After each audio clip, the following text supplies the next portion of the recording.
I remember the first thing going out there in a customer service, your job is to answer the phone, right? Take orders. And I remember checking my voicemail 1,000 times saying like, is it broken? Like my phone's not ringing. And I'm like, oh, that's what sales is. You have to make it ring. Nobody told me that. So I had no sales training. I had zero.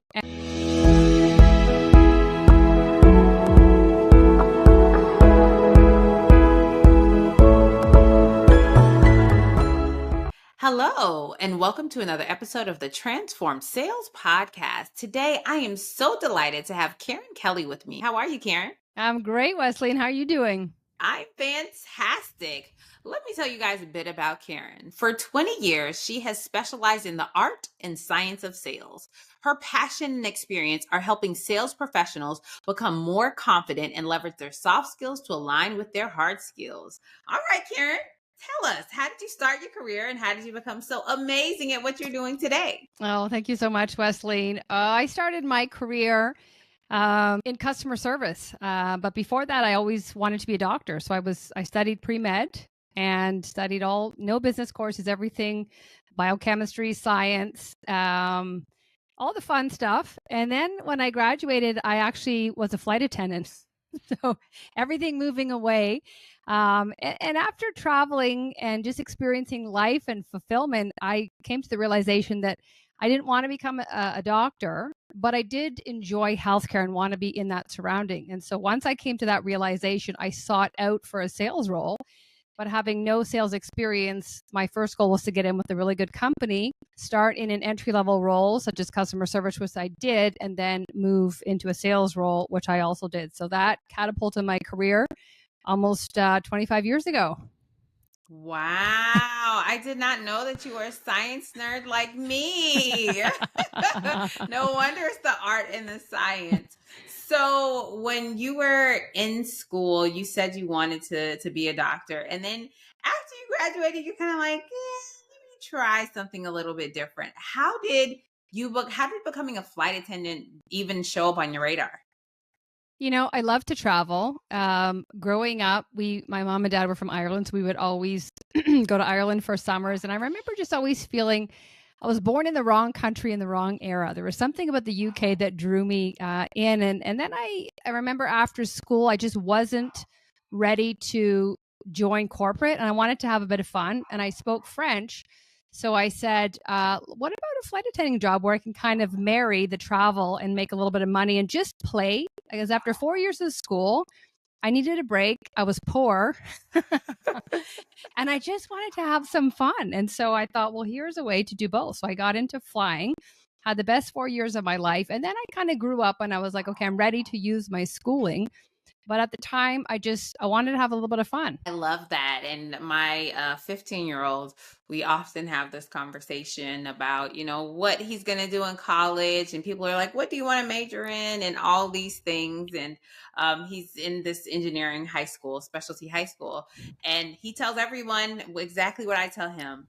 You have to go to college to get a degree in something. College teaches you how to think. It teaches you how to plan. It teaches you how to prepare. It gives you grit and tenacity, but you might not even use your degree, right? Mm-hmm. But you do need that foundation and that base. And so you had that foundation, you had the base. So you said, I'm going to be a flight attendant. And then you said, now I'm going to do something completely different. And again, because you had that degree, it made it easier for you to kind of chart your own path, even though it was completely different than what you set out to be.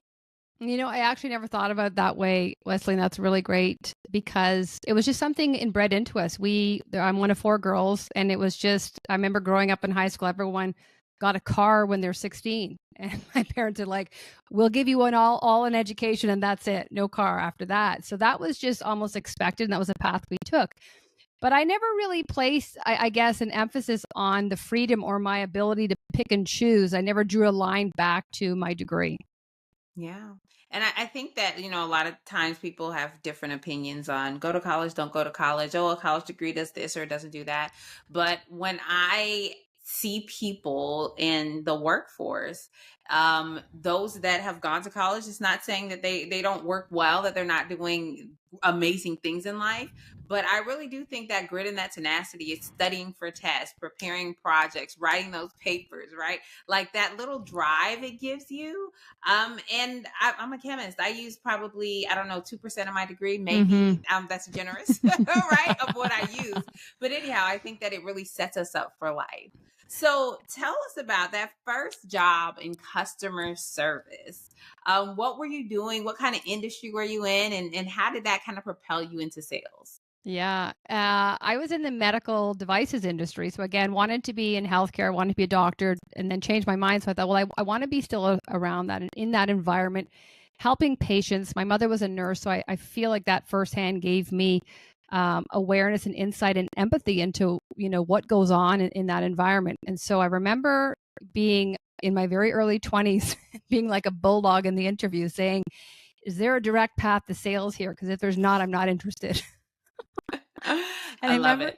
I remember thinking people are afraid to, ask what you want. I was like, there's no fear. I was like, if there's not, like, you need to let me know now because I need to move on. And so I'm actually surprised in retrospect that they hired me because I was so bold and brave, because they do need some lifers there. And then they do need some folks that are willing to move forward. But I knew it was a stepping stone, but what I didn't realize is how much I would learn about the holistic approach and the systems of an organization, and even Mm. building the internal relations. And I kind of, like, my eyes were opened as I was going through the journey. And when a sales position came up, I remember competing with external candidates. And because I had forged these relationships with other departments, and I could go on a first name basis and say, hey, how was your son's birthday? And how was your daughter's communion? And all these things. I could move internal, I could navigate the complexity of an internal environment quickly, but I knew everybody. So I was the first to get the job. And so I realized how much I learned about just, when you think about being taking a consultative approach, I was able to do that because I knew all the different touch points, all the interactions and engagements that the customers would go through. I had appreciation for that. So I remember someone saying to me, you become the next position before you're even in it. And I Mm. remember like picking up the phone and taking orders.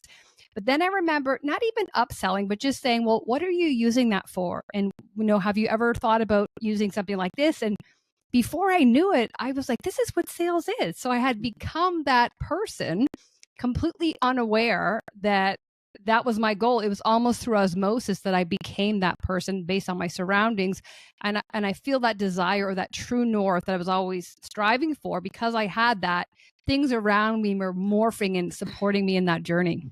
Mm. So I love these building blocks because we talked about how college sets you up for life. Now let's talk about how corporate America sets you up for doing things in sales or entrepreneurship, right? Uh, Now when I'm talking to, all of these Gen Zs that are coming out of school, they're like, I want to start my own business. I want to work for myself. I'm like, absolutely not. I need you to go work for somebody else first so you can see how the world works Yeah. before you go out. Because again, I see people who just started fresh as entrepreneurs, and what they're missing is they don't understand how it works inside of corporate structure. So if you're selling to another business and you don't Mm-hmm. actually know what they do internally, then Mm-hmm. you're doing yourself a disservice. And then the other thing that you said, that a lot of times we, especially as women, I like to say women and people of color do this often, is they just put their head down and work. They Mm-hmm. don't build relationships. They don't form allyship and get mentors. So when it's time for another position, you don't have anybody on your side because you've just done good work. Good work. Yeah. Yeah. No, I love that. And I wasn't afraid to ask for help. I mean, I was very junior, and I remember asking them what the path was to sales. And they said, well, nobody gets in before 2 years. And in my head, as soon as someone places a boundary on me, I'm like, well, just Mm. watch me smash that. Mm. And then it was almost this, well, there's very few women in there. And I'm like, another one. Okay. I Two for love two it. now. And Yeah. so I remember, if you think about just stacking blocks and kind of continuing to build, I liaised and aligned myself with the sales force, and I started creating projects for them to, drive efficiencies. And it was to help them, but it was also to really understand for me, is this something you want to get into? And just really, again, learning the ropes, And so when it came time for a position to came up, I knew exactly what I was getting into. I was going to trade shows on the weekend already as a customer service rep, but I was getting the buy-in of them, of the sales team, and an awareness of this is what I want. So then there became a real desire. And so I actually got in after 14 months. And and I'll tell you another story after that, but I'll just stop. I'll pause there. So I did get in before the 2 year time frame. Tell us the other story. Come on, you're on a roll. So the irony was when I finally got in, there was a hiring freeze in the territory, the region that I was in. And they said, okay, so you've got it, but we don't know if it's going to be 6 months, 2 years, like we don't know. But when it's lifted, like it's yours. And I remember going, oh my God, like what's the last I'm supposed to learn here? Because I just did everything to get it. And then they pulled the carrot away from me. But then the Western director of Canada phoned me up and he said, I heard there's a hiring freeze, but there's a entire province out west. Would you be interested in looking after that? And so I'd never been to this province. It was triple the size and opportunity of where I was. And so I took it. And I moved out there and I'd never been there. And I just thought when one door closes, another one opens. And I bet on myself. I had no sales experience. I had never been to this place. I just bought a house and I just packed up and moved. And it was the best decision I'd ever made. Wow, taking risk. Oh, I just love that. Okay. So oftentimes when you're young, you're not married, you don't have kids, that is the time. That Yep. is the time you take risk. And even if you're later in life and you're like, but I have a spouse and I have kids, you can still take risk. You can still say, hey, let's do this for our family. But in that risk that you took, you said some key things. It was double the size, double the responsibility in a place that you had nothing, you knew nothing about. So how did you learn sales? What did you do? I remember the first thing going out there in a customer service, your job is to answer the phone, right? Take orders. And I remember checking my voicemail 1,000 times saying like, is it broken? Like my phone's not ringing. And I'm like, oh, that's what sales is. You have to make it ring. Nobody told me that. I love it. Oh my goodness. That's so good. So I had no sales training. I had zero. And I remember getting every piece of equipment. So I sold medical devices to hospitals and I ordered every piece of equipment again in a place I'd never been. And I learned it inside out. I had IV bags hooked up to bathtubs, looking at the difference when you lower it, the head height, path of least resistance. And then as I would get in front of customers, like, what happens when this happens? Like, well, let me try that in my bathroom this evening and I'll get back to you. So it was just, how did I learn? And how I learned is kind of the functionality of the product versus the positioning and the personas. All that came later and nobody taught me that. It was just like when you look back to where I am today, it was features and benefits, and it kind of makes me sad. And I did yield a lot of success, but I think back in the day when I started so long ago, that's all there was, and then we morphed into challenger and into consultative and become the trusted advisor. But initially how I learned was the product. And then I just started voraciously reading books, joining associations, all on my own dime. We probably got sales training, I would say twice in my entire life in corporate. And so I was just always had this voracious appetite to be the best I could be, to really, because sales did have a bad rap. And it was like, oh, you're in sales. And it's kind of this used car salesman. I'm like, no, I'm not. I was like, I'm proud. I'm in sales because I took it so seriously. And I really, really invested in myself on all fronts. I feel like we're twins because what you said, that is literally how I learned. Like I was like, I sold capital equipment into the petrochemical industry mainly. And so I had no idea what was going on. I'd used competitors' instruments when I was a chemist in the lab. So I knew the science behind it. But Yeah. I went to my customers. I'm like, okay, how to use this instrument? I would watch them run their samples and I would take notes and I would figure out what they were doing. And then I just reverse engineered. And I'm like, if you're doing this at this company, these are your competitors. So now let's go try to talk to them. And literally that is what I did. And now, even when I'm working with sales teams, I'm like, you gotta speak the language to your customers. I feel like we have gotten so far away from that, right? We're so up here in the fluff that we're not speaking the language of our customers. And so it doesn't allow you, like, if you don't understand what they're doing, how they're using your product, your service, whatever, it Hmm. actually is a disservice to you. Yeah. And I just think when I'm a consumer, if someone is, you know, if there's an understanding and an awareness, or someone's coming to me and they're using language and lingo that's in my industry, like, it compresses the sales cycle, it builds trust, and I'm like, you get me, like, you You really do. get me. And it's just the next logical step is you must be able to help me, right? And you shrink it. And even if you're not in that industry, like, go figure it out, go talk to people who are, learn their language. Because I remember in corporate, we had 1,000 acronyms, we use this, and I'm like, hey guys, our customers don't speak this language. So if you Mm-mm. want to sound cool and smart, keep doing that. But they're not going to raise their hand and say, can you tell me what that means? I'm not really sure. They're going to go to your competitors who are speaking at a grade 6 level, and they're going to buy their stuff. Absolutely. Speak the language of your customers. I'm a Mm-hmm. chemist, but I always sold to engineers. Yeah. You sold, it sounds like you sold to doctors and nurses and medical Yeah. professionals, right? We Mm-hmm. speak their language. Our language Totally. doesn't matter, right? It's Yeah. like when I always say, if I'm in your country, it is Yeah. my responsibility to speak your language. I don't expect you to speak English. Like, I'm in your country, right? And so if we take that and we really realize that the way for us to succeed in sales is to truly step into the customer's world and not have our agendas or the things that we care about on our mind, but really understand what are the challenges that they have and how can we help them solve those problems. Mm-hmm. Yeah, and I think that's empathy too. Even, you know, if you have experienced those challenges firsthand, really understanding the impact it has on you, and and draw upon that emotion. Like, especially for nurses, like, it's frustrating, it's tiring, it's exhausting. And when I was in the pediatric, you know, oncology units, like, oh my God, looking at those, like, I was oozing empathy that it wasn't, you know, you talk about not being salesy. I was genuinely there to help. And I'm like, I know what it's like to have this one-on-one treatment. And when you have these alarms going off and it pulls you away and you can't give this little 4-year-old its undivided attention, like, what is the impact to you? Like, there's zero sales. I'm like, I genuinely want to know, like, because if we can save you 1 minute that allows you to go back there and still Yeah. get your break and still manage everything else, would that be helpful? Like, even the tonality is that of a, and I wasn't a mom at the time. It's just like, oh my God, you know, even if it's not our equipment, it's, can we help somehow? Yes, having that really, that servant heart, right? Like, I love to say serve before you sell. Like, Yeah. what is the challenge that the person is having?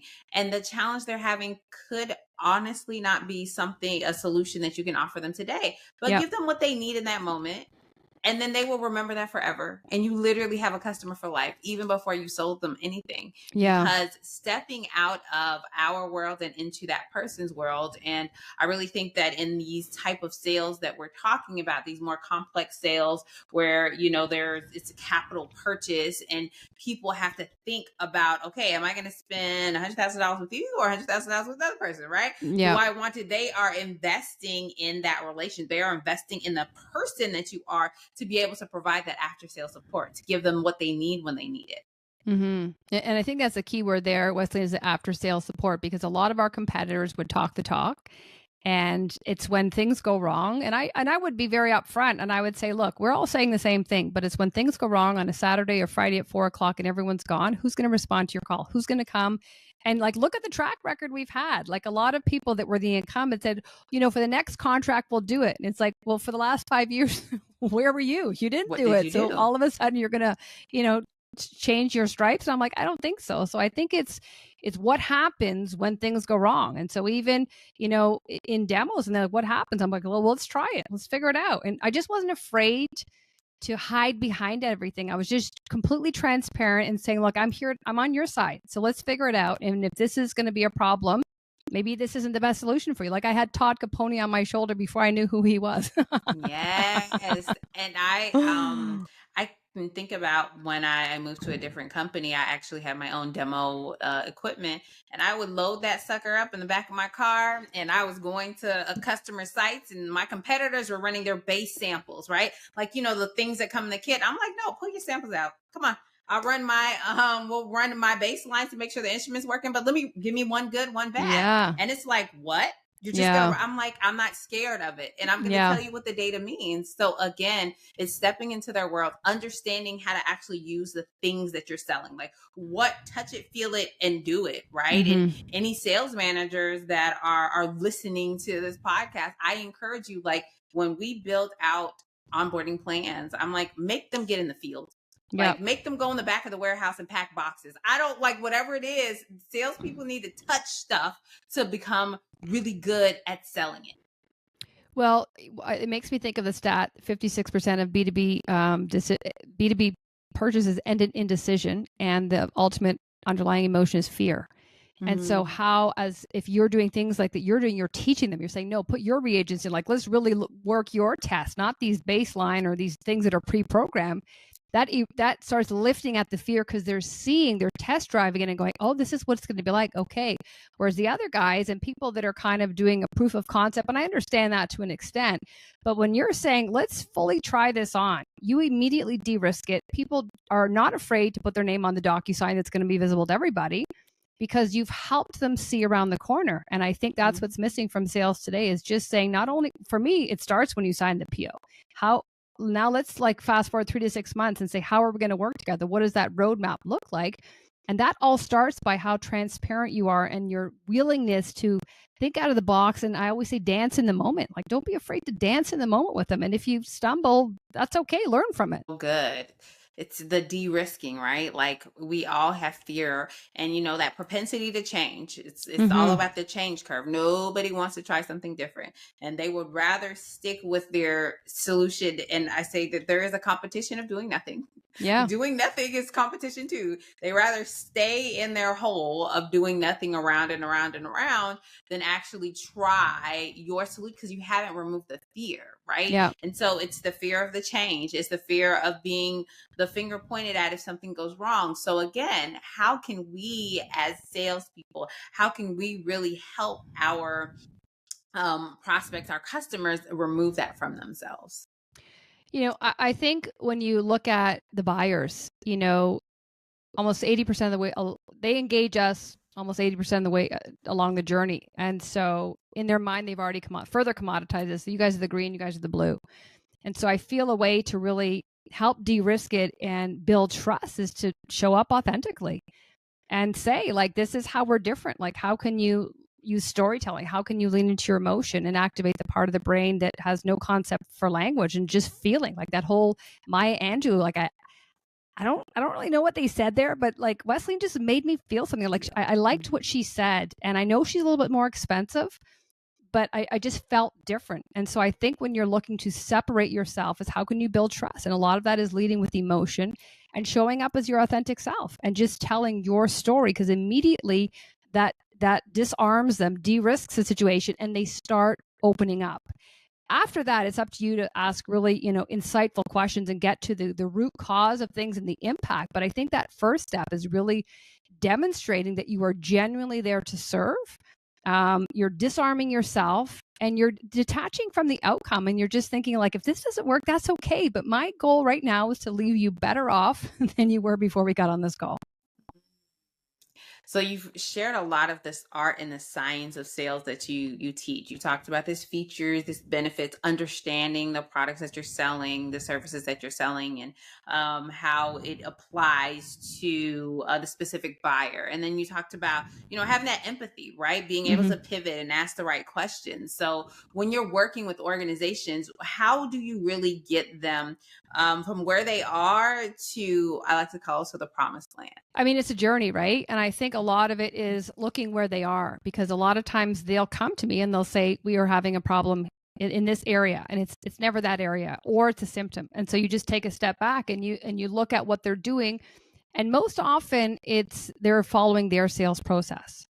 And so I always say, okay, that's good that you have a process, but how aware are you of the way in which your buyers buy? Because most likely it's changed since the pandemic. And so how do you align yourself to the stages they're at, the emotions, the behaviors, the intent? And a lot of it is, are you working closely with your marketing department and really removing the silos so that you're aligning with the right ICP? Your content is reaching them where they're at. Because again, when they come to you as a salesperson, it's 17% of the time that they're spending with you. The other almost 80 is content. And so how are you meeting them where they're at? And there's so many ways, but a lot of it is, working with your marketing department. If you're an entrepreneur, you have to become that mini marketer and really ensure that your content that you're sharing is, like we said, the voice of the customer, buyer centric, and meeting them where they're at. So you have that first step is the awareness. Are they aware, and have they acknowledged that they have a problem in the first place? Mm. So because you talked about working with the marketing department, and it can either be peanut butter and jelly or oil and water, depending on, what side of the aisle you're working on. So if you and your marketing department are more like oil and water, or you feel like their activities are not beneficial, or you guys are always at odds, what is a way to build that bridge? Yeah, a good question. The reason this is coming up is I am actually part of a 3-part series on how sales and marketing can work together. So it's timely. But the stat that we shared is 95% of B2B buying decisions are directly influenced by content.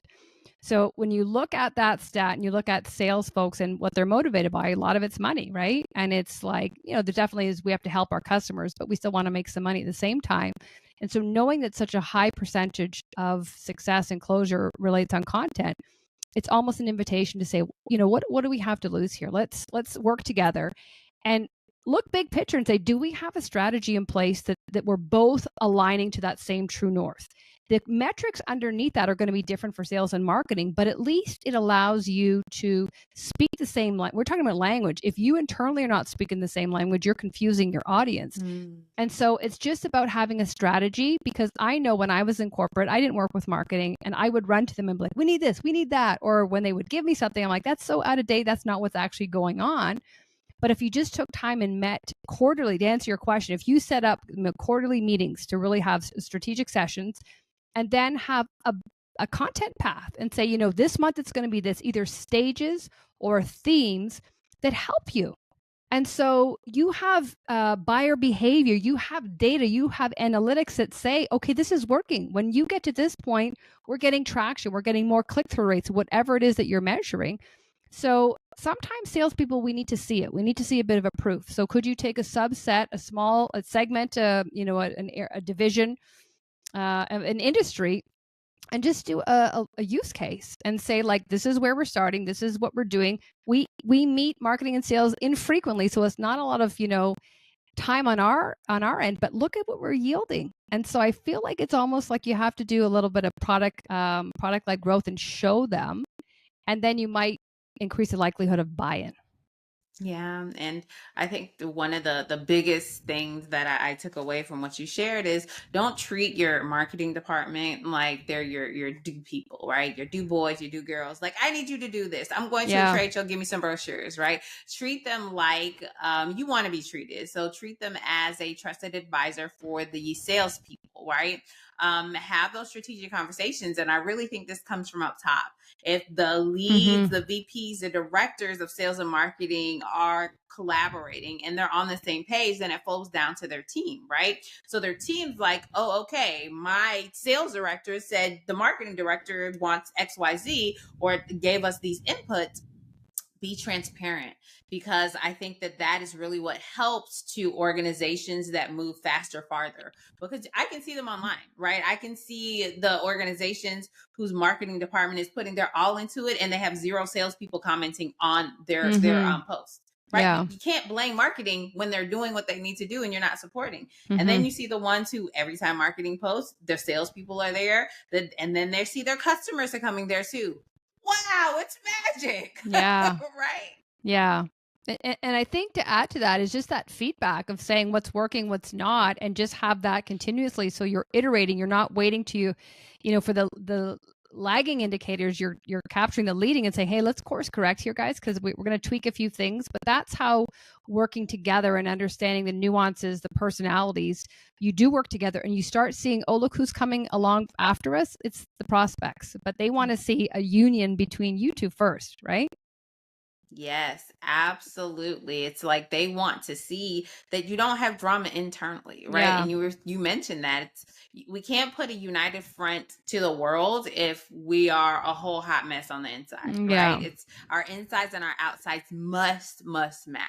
Yeah. So, Karen, share with us an experience in your career that has really changed the way that you show up and lead. My goodness. I would say, I talk a lot about failures and people Mm, are so afraid of them. And, back in the day, I would have been as well. And to be honest, I've had not a lucky life, but like I haven't had a lot of ups and downs. It was pretty even keel, a lot of great corporate success. And as an entrepreneur, I've made mistakes. I've invested money into equipment, 50 to 100,000 here and there, and sometimes it's worked against me, right? And so I guess one of the big lessons that I see it now in reflection is that that was meant for me, because to get out of that, it forced me to play big and bet on myself mm, even more. And so while I opened by sharing a story of how I bet on myself, that was in my early 20s when I was just a little firecracker. And as you go through life and, you go on your own and now you're selling a service, which is you become a little bit perhaps less risky. And so some of the failures I've had have actually been my biggest successes when I realized that, if I was part of the failure or the mistake or the learning, whatever you want to call it, then I therefore must be part of the solution. And so it mm, forced me to kind of put on my big girl pants and say, you need to get yourself out of this. But it mm, also prevented me from shying away. I was like, I'm not going to, like, yeah, I lost, but I learned, and I will mm. I will be better next time. I'll be smarter, but I also can share with others that failure is part of the journey, and to have that resiliency. And along the way, like, the growth and the revenue that I made up has tripled the initial loss, Mm, so it's just yeah. stepping outside of that. And sometimes we're so emotionally connected and we're licking our wounds and we can't see, the trees through the forest. And now I'm like, thank God they were there, because I got burned, but man, I came out so much stronger. Mm. That's so good. It's the difference of, the risk in your early years versus a little later in life. You're like, I have more to lose now. I'm not sure I want to do that. Yeah. I have to pay my own salary, and if I don't pay my salary, then I can't pay my mortgage, right? Yep. But you're right. I feel like many times when we are so risk averse, Mm-hmm. we block the doors that need to be opened. We won't even try. And so in the not trying, what happens is it blocks us from that bigger, better 2x, 3x that we can tap into. That's Mm-hmm. awesome. One word there is for me is block. And I'm all about energy, and we are energy. And so when we block it, or even if we're in limbo, we're preventing any new ideas or any movement from happening. And so that's what happened to me. Mm, Initially, I was paralyzed and I was blocking flow and new beginnings and new ideas coming through me. And the minute I took control back and pushed it away, you could just yeah. feel there was a breakthrough. So I feel like Mm, we have to be mindful of what's blocking us, yeah. and step forward it, like go towards it. And Mm-hmm. what do they say, what you resist persists. Oh, yeah. Move into it and see what the Yeah. hell's going on here, and is it something that I'm doing? Sometimes it's us. Am I standing in my own way here? Do I need to move aside because I'm Mm, blocking something and I'm playing small? yeah. Ooh, I love that. Don't play small in anything that you're doing in sales and leadership and entrepreneurship. Do not play small, because if you play small, you're going to get small results. Yes. So, Karen, tell us, what is the one best way for people to get in contact with you if they want to? I would say this is going to be a typical answer, but LinkedIn. You can find me on LinkedIn. You can go on my website, K2Perform, or Karen at K2Perform.com. I also have a podcast. You can check me out there, the K2 Sales Podcast. So any of those, be happy to answer any questions or just connect with you. Would be great. Awesome. Well, thank you so much for a lively discussion on the art and the science of sales. This was a great time, and thank you so much for sharing with the audience. My pleasure. Thank you for having me, Wesley. And that was another episode of the Transform Sales Podcast. Remember, in all that you do, transform your sales. Until next time.